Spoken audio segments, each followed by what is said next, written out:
happy wife, happy life. Así dice la calcomanía. No sé si la han visto, ¿no? En inglés así dice. Y entonces yo dije, la verdad que es cierto, ¿no? Los que somos casados, ¿no? Es cierto, dije yo, si la mujer está contenta, la vida está bien. Así dice la calcomanía, el sticker ese, ¿no? Entonces miren lo que dice Efesios 5, versículo 21. Efesios 5, versículo 21. Oiga esto, hermano. Mire, dice, voy a leer uno hasta donde yo me detenga. Dice, someteos unos a otros en el temor, que dice, de Dios. Para empezar, la palabra aquí someteos no es como usted quizás la interprete. En otras versiones dice, sírvanse unos a otros. O sea, la palabra aquí someterse va en el contexto de servicio, no en el contexto de nosotros como hispanos y sobre todo el estilo Jalisco, ¿verdad? Allá en México, de ser machista. No. Sírvanse unos a otros, quiere decir, ¿verdad? Sométanse unos a otros, sírvanse unos a otros. Las casadas igual estén, dice, sirviendo a sus propios maridos como al Señor. Aquí usa la palabra sujetar, pero es servicio, en el contexto de servicio.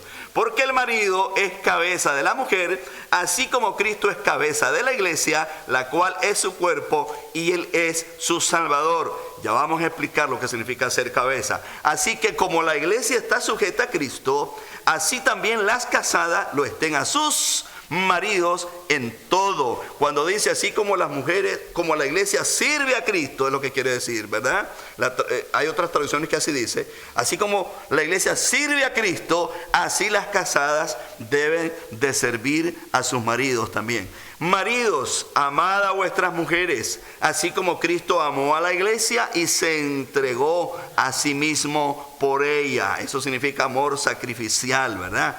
Dice el 26, ¿para qué? Para santificarla, habiéndola purificado en el lavamiento del agua por la palabra, a fin de presentársela a sí mismo una iglesia gloriosa, que no tuviese mancha ni arruga ni cosa semejante, sino que fuese santa y sin mancha. Y dice el 28, así también los maridos deben amar a sus mujeres como a sus mismos cuerpos. El que ama a su mujer, a sí mismo se ama, porque nadie aborreció jamás a su propia carne, sino que la sustenta y la cuida, como también Cristo a la iglesia.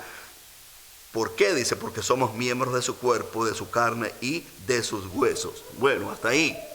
Mire que si yo orara ahora y los despidiera, ya usted recibió la palabra de Dios. Eso está bien claro ahí. Pero yo quiero en este día enseñarles algo, porque uno aprende, hermano, y a mí me encanta siempre estar estudiando. Y más ahora que uno tiene las herramientas. Yo antes no las tenía, o sea, no existía el internet, hermano, no existía toda la tecnología que tenemos hoy. Entonces, si usted hoy no quiere estudiar o aprender, ya es porque usted no quiere. Pero hoy hay tanta bendición. Yo agarro y pongo ahí las versiones en la tablet que me regalaron, y ahí leo y me pongo a investigar y a estudiar. Y mire qué interesante que me puse a estudiar, a investigar, y qué significa a la luz del contexto bíblico, según el apóstol Pablo, ser cabeza de la mujer. Es una pregunta interesante. ¿Qué significa a la luz del contexto bíblico? O sea, lo que dice es lo que acabamos de leer, ser cabeza. Cuando Pablo dice que el hombre es cabeza de la mujer, ¿qué significa? Entonces me puse a investigar y resulta que hay dos palabras en griego, o sea, hay más, pero yo agarré estas dos porque prácticamente es lo que nosotros como cristianos, como esposos, queremos aprender. Entonces, la primera palabra que encontramos para cabeza en el griego, se origina del griego, ¿verdad? Es la palabra kefale. En algunos casos uno lo pronuncian kefale, ¿verdad? Kefale, con K, ¿verdad? Con K, kefale.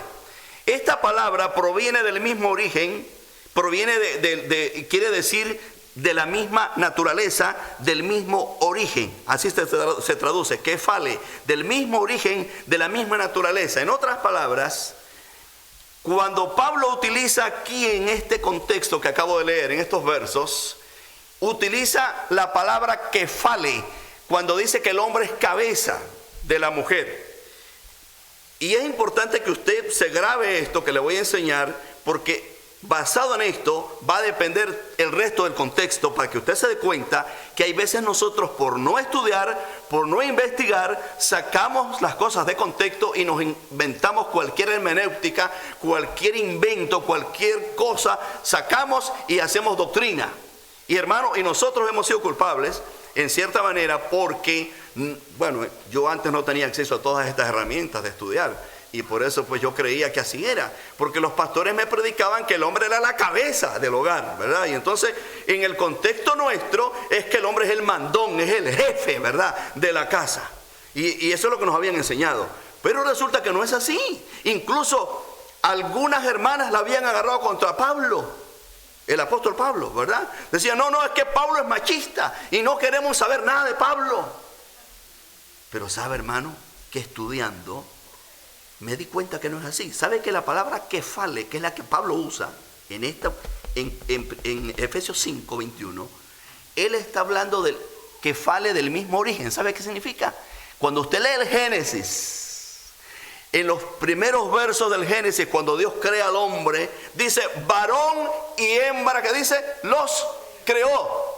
Varón y hembra. Y cuando usted estudia el hebreo, usted encuentra que la palabra varón, que es para el hombre, y después dice varona a la mujer. En otras palabras, quiere decir del mismo origen, de la misma materia y con los mismos privilegios. ¿Cuántos dicen amén? O sea, Pablo no está hablando de que el hombre es como quien dice ahí, el capitán. No. Está hablando de otra cosa, ya se va a dar cuenta. Porque hay otra palabra en griego que utiliza, que es la palabra arcón, así como la oye, arcón, que esa palabra sí significa jefe, soberano, caudillo.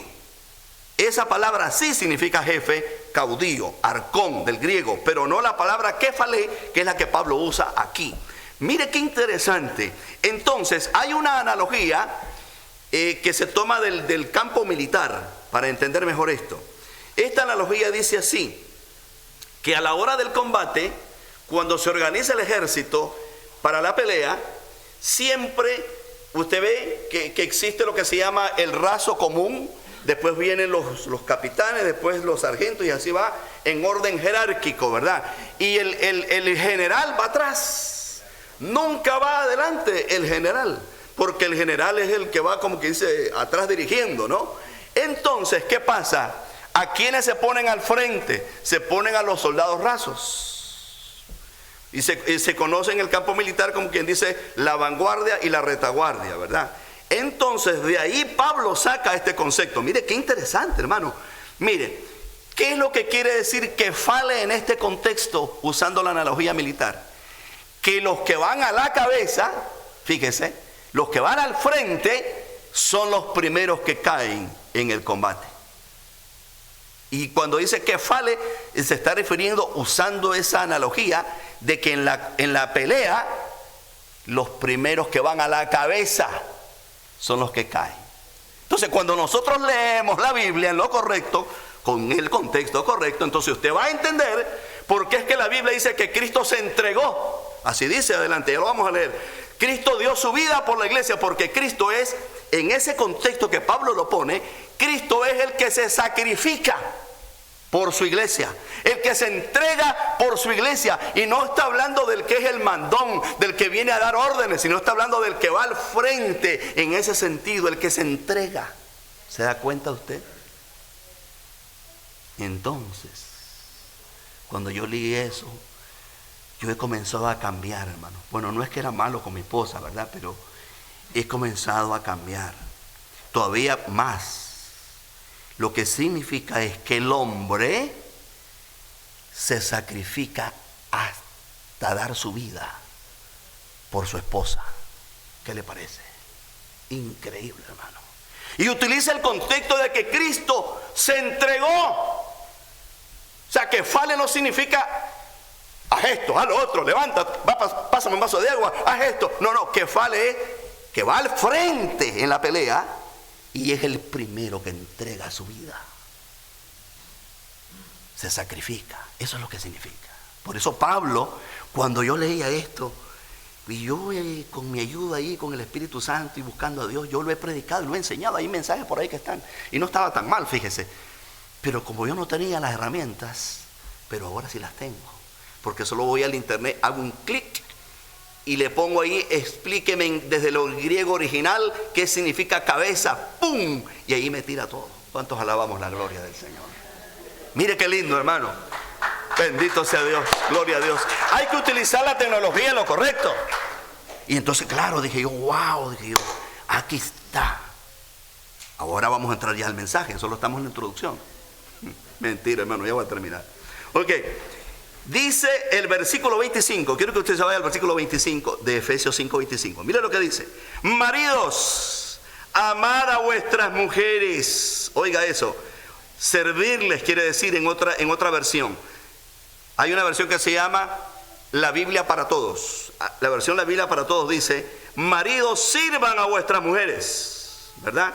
Que es lo mismo amar, porque si usted ama, usted va a servir. Entonces dice: así como Cristo amó a la iglesia.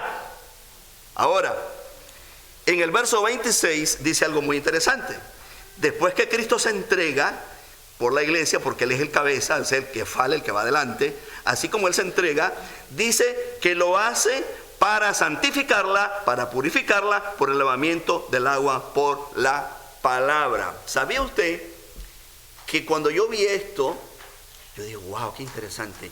En el Antiguo Testamento, o más bien en el antiguo tiempo, las guerras no eran como ahora, que el jefe está allá en su oficina y solo en el teléfono, en el, qué sé yo, en la computadora, hablando, y él está tranquilo con aire acondicionado y disfrutando, y los que están muriendo son los otros ahí en la guerra.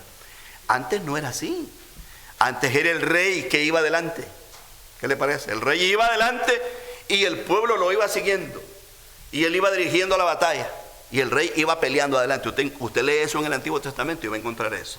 También nosotros encontramos las figuras que da la Biblia en San Juan cuando dice que Jesucristo es el buen pastor. San Juan 10 dice: yo soy el buen pastor, dice.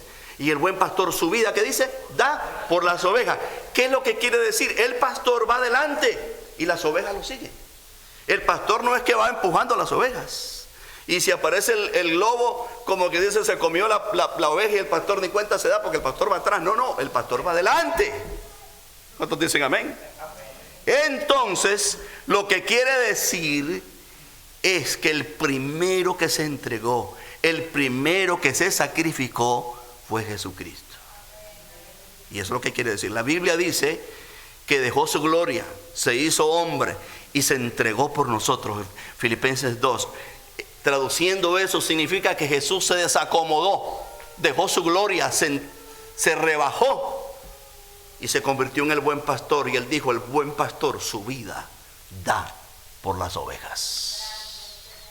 ¿Cuántos alaban la gloria de Dios?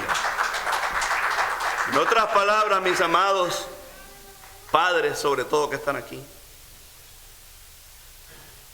usted y yo estamos para servir a nuestra esposa y para entregarnos a ella. Qué interesante, hermano. Y hay un propósito: para santificarla, para purificarla. ¿Cómo lo traduciríamos nosotros? Para honrarla, para darle su lugar, no en el contexto que nosotros hemos crecido, hermano, en el contexto de que el hombre es el macho ahí, porque bueno, yo nunca me consideraría así, pero había unos que así decían, que eran machos, ¿no? Y yo recuerdo de un amigo, no éramos cristianos, ¿no? Y entonces él no se había casado, sino que estábamos todos estudiando ahí en la escuela y teníamos una maestra que nos enseñaba inglés, me acuerdo. Y entonces vino él, se enredó con la maestra lo abusó a él, no sé cómo es la cosa, ¿verdad? Porque era bien mayor que él. Y entonces, al final, que el fulano vivía con la maestra, que era la maestra de inglés. Y bueno, y tuvieron un hijo, ¿no? Resulta que pasó el tiempo y él se fue a vivir con la maestra, o sea, no se casaron, sino que vivían así. Y una vez yo con otro amigo lo fuimos a visitar, al amigo, ¿no? Que éramos amigos de juventud. Entonces nosotros estábamos solteros, pero él ya tenía pues no era la esposa, pero bueno, vivía con ella, ¿no? Y entonces llegamos nosotros, fíjese, a visitarla, se lo cuento porque yo estaba ahí. Llegamos, oiga usted, y como nosotros somos de un pueblo allá, y en ese pueblo, hermano, la gente, los hombres son muy machistas, muy machistas. Y entonces, cuando nosotros llegamos, ¿verdad? Y ya entramos y lo saludamos, y claro, a la maestra la conocíamos porque era nuestra maestra de inglés. Entonces ya la saludamos y todo, ya nos sentamos. Entonces, traerles un jugo a los muchachos, comenzó él a dar órdenes, el amigo de nosotros, ¿verdad? Y prepárate un almuerzo. Y así serio, hermano. Porque como quieren decir para que vean, porque que soy yo el gallo, yo soy el hombre aquí. Hermano querido, porque ese es el contexto nuestro cultural. Desgraciadamente, hemos creído que así es. Pero qué equivocados estamos. A la luz de la Biblia, el hombre es el que se sacrifica. Va adelante, defendiendo a su esposa, no haciendo chistes de ella, defendiéndola, cuidándola, supliéndole sus necesidades, amándola, como dice la Biblia, cuidándola. ¿Cuántos decimos amén los varones? Estimándola, valorizándola. El hombre va adelante, gloria a Dios, defendiéndola. No permite que nadie venga a hablar cosas de su esposa, la defiende, la cuida, dice la Biblia. Y se entrega por ella porque Cristo eso fue lo que hizo por su iglesia.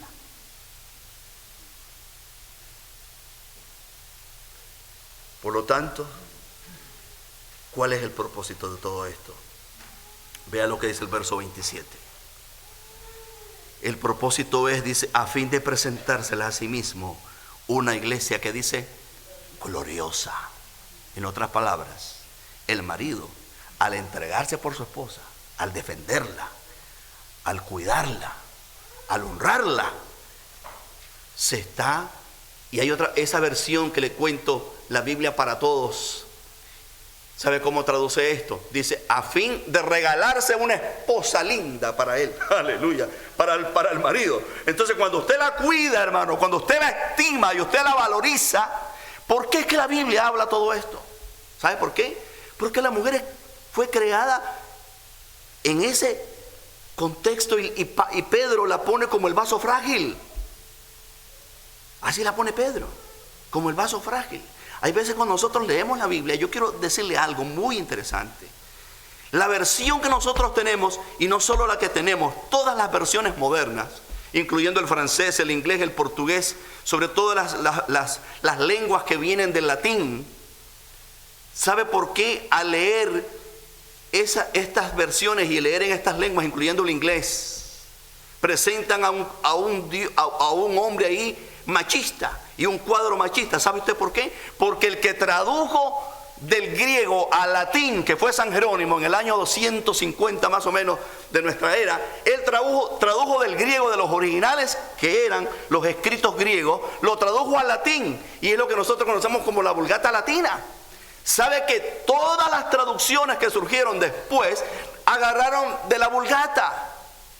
Y San Jerónimo era un monje, y encima de eso él creció oyendo de que la mujer no valía nada, y entonces por eso él tradujo, porque no entendió, él no era un experto en griego, y tradujo lo que él pudo captar. Pero ahora, hermano, que existen versiones más, que existe la ciencia, hay lo que se llama hoy la ciencia de las lenguas, o los institutos científicos que se encargan de investigar las lenguas. Y ahora se ha descubierto que la Vulgata Latina que tradujo Jerónimo del griego, él le metió su pensamiento machista. Qué terrible, hermano. Y tergiversó prácticamente cosas como estas que yo le estoy explicando. Y no es que la Biblia esté mala, gracias a Dios por las traducciones. Pero ahora que nosotros tenemos acceso a que podemos investigar, entendamos que la Biblia enseña que el hombre debe de cuidar, de proteger a su esposa. ¿Cuántos dicen amén? Hermano, pero qué terrible lo que ha ocurrido a través de los siglos. Yo crecí, y no me da pena decirlo, y a veces hay cosas muy terribles. Yo vi, hermano, a un tío, cómo golpeaba a su esposa. Yo estaba muy niño. Yo me acuerdo que mi mamá y mi abuela, que vivíamos ahí juntos, le gritaban a la señora, ya murió ella. Le decían, váyase, vaya, deje a este hombre la va a matar, le decía mi mamá. Porque mi mamá, gracias a Dios, mi papá fue un hombre muy santo. ¿Sabe cómo le decían a mi papá en el barrio? Le decían don Alberto, porque él se llamaba Juan Alberto. Le decían don Juan Alberto es alma de Dios, decía. Mi papá era muy, muy sereno, muy calmo. Nunca yo vi que maltrató a mi mamá. Yo le agradezco a mi padre por eso. Él se fue con Dios, se convirtió a Cristo. Que yo vi un buen ejemplo en él. Yo nunca vi un maltrato a mi madre. Pero yo miraba a mi tío cómo golpeaba a su mujer. Yo estaba muy niño. Y yo recuerdo que mi madre decía, váyase usted, le decía a la mujer, váyase. Hermano, y yo le miraba a la mujer el ojo inflamado, así morado. Oiga, la golpeaba, le daba patadas. Era una cosa terrible. ¿Por qué? Porque en ese contexto machista se ha creído que la mujer no vale nada. Pero qué equivocados que estamos. Usted ve toda la violencia, hermano. Cómo utilizan a las pobres mujeres. Las violan, las matan, hacen cualquier cosa. Y por eso es que se ha levantado todo ese movimiento. Y sabe usted que hay una mujer que nació en Francia. Que esa mujer escribió un libro. Es un bestseller esa mujer. Escribió un libro. ¿Y por qué esta mujer escribió el libro? Y de ahí ha venido toda esta idea de la ideología de género, de que la mujer se ha rebelado contra el hombre y la liberación femenina. Todo ha venido de que esta mujer, que creció bajo ese contexto machista, miró todo el abuso que hacían con las mujeres y escribió ese libro. Es una bestseller. Y sabe, hermano, ¿por qué lo hizo? Por todas las vejaciones y los ultrajes que ella miró en su familia. Pero gracias a Dios que hemos llegado nosotros al conocimiento del Señor y hemos entendido que la mujer, el hombre la debe de cuidar, la debe de proteger, la debe de estimar, la debe de amar. Gloria al Señor. Y termino con esto. Dice que Jesucristo se entregó por su iglesia hasta la muerte. La amó. ¿Con qué propósito? De regalarse a él mismo, dice esa versión, una iglesia gloriosa, que no tuviese mancha ni arruga ni cosa semejante, sino que fuese santa y sin mancha. Así, termino con esto, los maridos debemos amar a nuestra esposa, porque el que ama a su mujer, escuche, a sí mismo se ama. Si usted como varón no ama a su esposa, no la cuida, no la defiende, usted mismo no se quiere. Y nadie, dice el Señor Jesucristo aquí hablando a Pablo, nadie jamás aborreció su propia carne, sino que la estima, dice la Biblia, y la cuida y la sustenta. ¿Cuántos dicen amén? Bendito sea Dios. Y termino con un solo texto, hermano. Vamos a buscarlo y con esto cerramos. Busque Mateo capítulo 20. Capítulo 20. Mateo 20. Hoy va a ser al revés, las mujeres me van a invitar a almorzar. Gloria a Dios, los varones no me van a querer, pero bueno, no importa. Importante es que yo les dé a ustedes la palabra de Dios, porque esa es la verdad. Por eso es que encontramos en la Biblia que la mujer es vaso frágil y que el hombre la debe de estimar, la debe de cuidar. Mire lo que dice Mateo 20, verso 28. Busque Mateo 20, verso 28. Y aquí terminamos. Mateo 20, 28. Qué tremendo. Mateo 20, 28. Como el Hijo del Hombre no vino para ser servido, fueron palabras literales de Jesús, sino para servir. Y dice, ¿qué dice ahí? Y para dar su vida en rescate por muchos. El Hijo del Hombre no vino para ser servido, sino para servir y a dar su vida en rescate por muchos. Y Pablo dice, así como Cristo se entregó por su iglesia y lleva a la cabeza, al frente, dio su vida por la iglesia, así los maridos deben de ser la cabeza en ese sentido, no de mandar, sino de entregarse, de ir al frente y defender a la mujer y luchar por ella y estimarla. Póngase de pie este día, gloria a Dios. Bendito sea el Señor. Si vamos a hacer la cabeza, seamos la cabeza en el contexto correcto. Así que de aquí, que usted se vaya a su casa, practique lo que le estoy enseñando. En vez de estarle diciendo a la esposa, tráeme un vaso de agua, levántese usted y va y se sirve el vaso de agua. Y si uno le dice, amor, ¿querés un juguito? ¿Querés un vasito de agua? ¿Qué decías, mi amor? Cambiemos los papeles. Porque la Biblia dice que usted es el cabeza, el que fale, el que va adelante, el que se sacrifica. No está hablando de dar órdenes. No está hablando de ser el jefe ahí. Está hablando de servir a su esposa. ¿Cuántos levantamos las manos al cielo y le damos gracias a Dios? Padre, gracias.